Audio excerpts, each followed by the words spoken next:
tandaan natin, ano po, kung mag-operate ang mga salisigang, maramihan yan. Kaya laging mag-ingat, ha? Tulad na lang po nitong magkakabarkadang kawatan all the way from Bataan. Tay tayo dyan. Bantayan niyo yung babaeng mahaba ang buhok, paikot-ikot pa sa may tindahan, maya-maya. Lalapit itong babaeng medyo may kalakihan, pagpunta sa may bandang kaliwa ng inyong TV screen, binulsa sa kanyang pantalon ng ilang tinda sa grocery.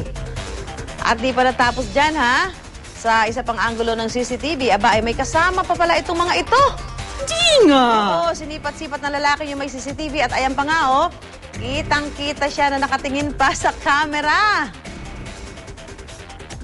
Nang makita pong may CCTV, lumayo siya. Siya yung nagsilbing lookout habang yung dalawa nangulimbat pa ng ilang paninda.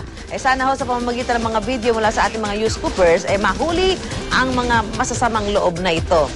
Yung tumingin pa, oh.